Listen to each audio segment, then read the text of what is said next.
What is going on, guys? Another podcast outside. But that's kind of falling into the theme of what this podcast today is even about, the things I want to talk about. But first, I want to say, holy smokes, what a crazy week. If you guys pay attention to culture at all, which I do tend to do that, Candace Owens and Andrew Wilson had a debate that I do plan on doing a video on that was absolutely insane, absolutely wild. I'm somebody who's like super interested in the conspiracies of the world, the conspiratard mindset sometimes, but I think it's fun. And it's also like conspiracy theorists have been proven to be right so many times. I remember a quick story before we get into the actual meat and potatoes of the podcast is my aunt's sister, like she's, aunt by marriage. Her sister introduced me to Alex Jones when I was like 16 years old. And if you don't know who Alex Jones is, that's the guy who was made to apologize and got sued for a lot of money over Sandy Hook, saying that Sandy Hook wasn't real, that it never actually happened. I don't actually even remember at this point what the claims were that he said or what he did, but he's that guy. So go look him up. And so ever since then, I have seen conspiracy theorists be right time and time again throughout the years. It's the craziest thing because it's almost like, they use that word conspiracy theorist as like a pejorative to insult people, but it's almost now like a vindicative, I don't know, a word that is kind of like a term of endearment now, which is like to say that you think freely or you think for yourself and you don't just buy the narrative because somebody tells you. It's very counterculture. Let's just say that. Anyway, let's get into the meat and potatoes of this podcast. Today, I wanted to talk to you guys about something else that's been on my mind. Last time we talked about the boredom crisis, and today, I really want to take a moment and talk about the optimization crisis because you see this everywhere now, right? On Instagram, YouTube. It's like I cannot sign on to any of my YouTube profiles without seeing something about like, do this routine and it will change your life, or do these 3 things to become X, Y, or Z. And this conversation, I think, is really important, especially for younger kids, kids that are now coming up, people that want to get into entrepreneurship or get into art, and even just people that are trying to like get fit and things. Because the thing that I see that holds so many people back, and I was from anything, mind you, and I was really bought into this kind of cycle as well for a long time, is optimizing almost everything so that you never have to worry about a thing, right? And that you always have predicted outcomes. So I want to take this a step further and talk about nervous system, okay? Because right now, too, something that's really popular online, I'm going to tie this all in together, is nervous system regulation. And it's this idea that when your nervous system gets out of whack from stress, from working out too much, from, trauma, whatever, that you need to learn how to regulate your nervous system. So people start doing things like breath work, they start doing cold therapy, sauna, they start doing humming or vagal tone stuff. And eventually what happens is that becomes your everyday, all day, right? Because you become so obsessed with the idea of optimizing and regulating your nervous system that it almost becomes a paralysis to a lot of people, because that is the thing that they're focusing on. And then anything outside of that, or anything that they might deem or seem as stress related, they try to avoid completely. And I think really what the idea should be is optimizing for or creating capacity in your life. So nervous system regulation is the idea that when things are stressful, or if things get stressful, you either avoid it so that you can regulate or stay regulated, or you have a bunch of tools that you can use to regulate. But what happens is that people tend to overconsume or overdo them, and it becomes a huge part of their day instead of just being a part that makes sense to do for part of your day, maybe like a 10-minute breath work cycle. And instead they're kind of consumed by this idea of regulation, right? Now, I've noticed this in a lot of people where they don't focus on capacity. And I think the same thing goes for optimizing. So these people have these insane, intense morning routines, right? They have these intense, like, warm-up schedules for their workouts, or they have, a time that they go to the gym. They have a time that they do certain work, and they have a time that they do all these things. And they're not building capacity. And I think in the personal development sphere, what we should be aiming for, if you really do want to personally develop and grow into the best version of you, is you should be looking for capacity. You should be looking for the ability to, even when things get rough, that you have the ways and methods to cope with when that thing happens. So for example, something that I do every single day is I do cold plunge, at least. Lately, I've been doing contrast. So I've been doing cold plunge, and then I've been doing sauna.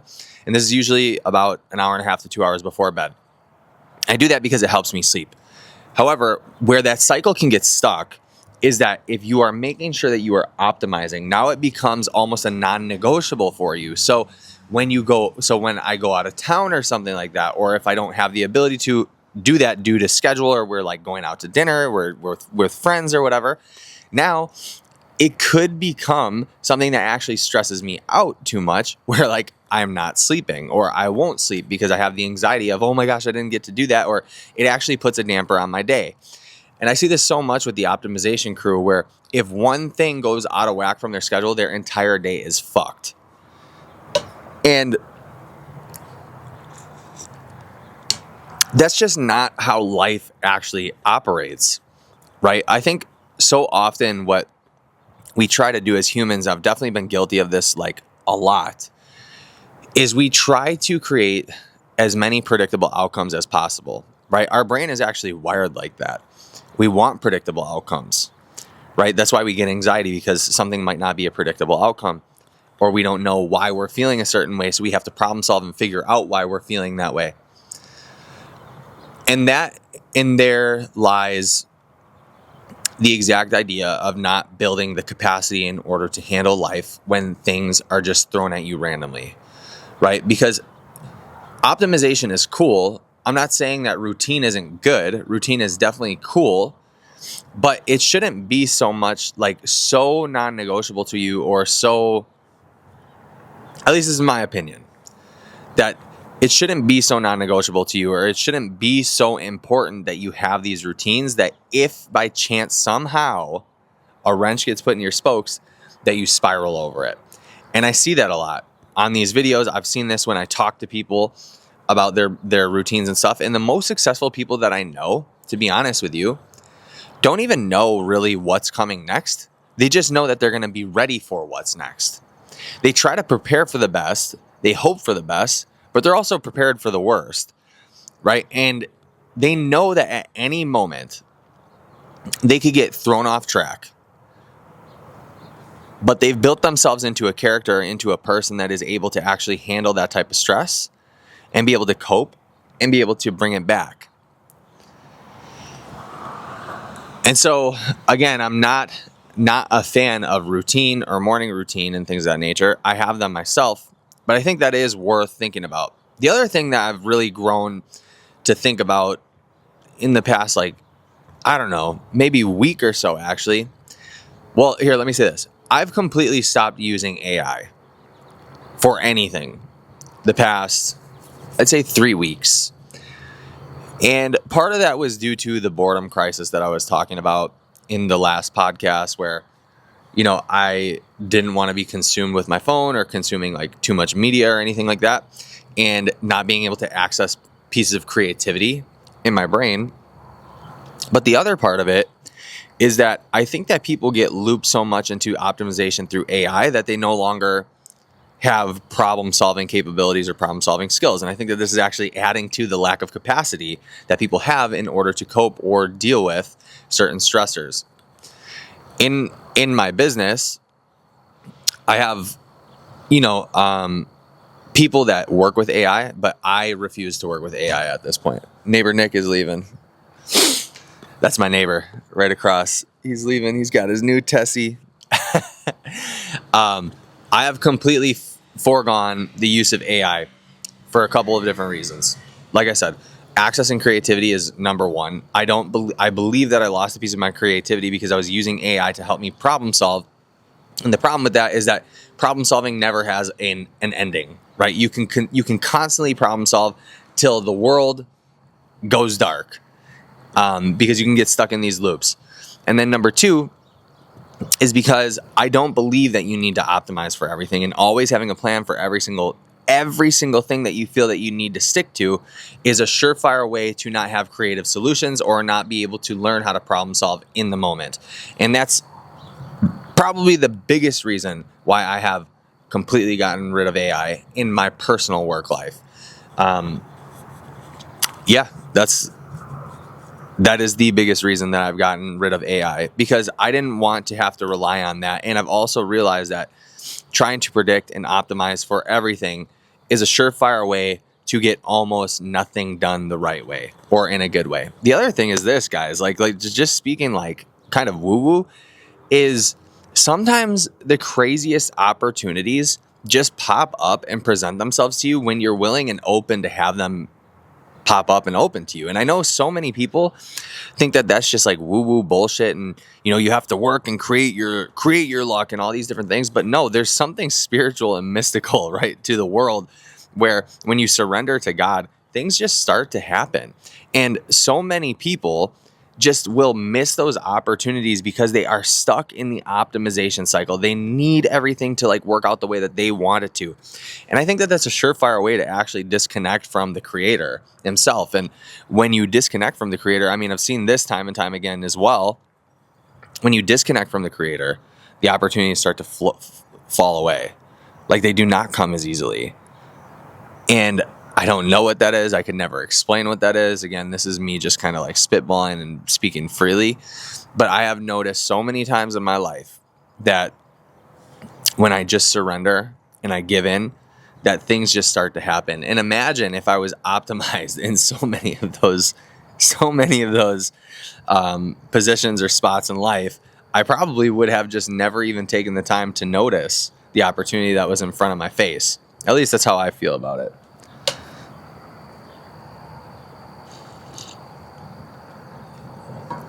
So that's basically what I wanted to talk about today. I think that the optimization cycle has really kind of killed art and killed creativity. When I watch videos and even when I listen to music to a degree, I don't see art anymore. I see people who are just trying to optimize for viewership. And again, that's not wrong, but in my opinion, it feels like we are getting so far away from art and human expression because this grind culture and optimization bro culture has become so cool and popular. And again, I'm a big fan of grinding your face off, and going through that period of time. But I'm also a big fan of like understanding art, culture, what it means to be creative, those things for sure. I'm a huge, that's like number one, when it comes to if you're trying to develop a business or a brand or a podcast or music, like the art has to come first. The optimization has to come second. Even in our business, the creativity is the thing that drives the business forward the most, because I can think of an offer or an idea that I think will be fun and help people, and then people latch onto it, and then we can optimize after. I've seen that in every single one of my businesses, by the way, that, when I was doing, when I had my training business, and even the most successful that I had been in my training business was when I was able to be more creative, get creative about offers, and then help people with that creative offer, and then be able to sell it for, a good amount of money. The creativity always has come first with everything that I've done that has been successful or that has worked out. And getting back to the art thing, right?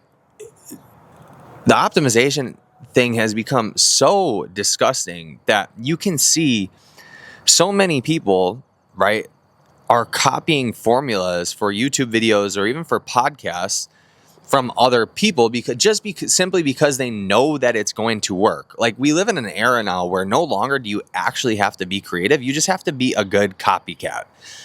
You have to be a good copycat, and you have to have some talent, which, like, most people have. Well, actually, I would beg to say, or I would like to say, everyone has talent hidden deep inside of them. They just haven't learned how to express it yet. They have not had that divine intuition yet, or the divine spark yet, in order to express it, or they've been too afraid, right? And so nowadays, all you have to do is copy somebody and be really good at that and have a little bit of talent, and you're going to pop off.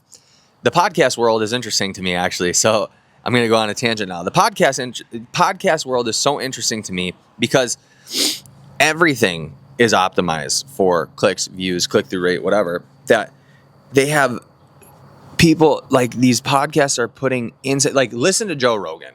Okay. This is what I'll say. Listen to Joe Rogan. If you listen to Rogan, there's no hook in the beginning of the podcast ever. There's no hook. He's not optimizing. And yes, we can go down the rabbit hole and down the argument line of he has built an audience. He already has, his fame, whatever. And that's why he's become big. But I also think that what it is that there's something so genuine about his podcast where he's not trying to lure you in with a hook. And it seems like an actual just conversation. And almost all the other podcasts that I listen to now don't have that. Even the ones that I like, right? Like, I like Ninjas Are Butterflies, I think is what it's called. Theo Von actually is another one that's like Joe Rogan, where I don't really see that much. But a lot of the podcasts, even that I listen to still, are trying to hook you and drag you in so that you stay, rather than actually getting people based off the substance of their talk. A lot of times it's like, I need to hook them and drag them in, and I know you have to play the game to a degree, but again, it just brings back to the optimization, bro, and kind of losing the art within it, or the creativity within it.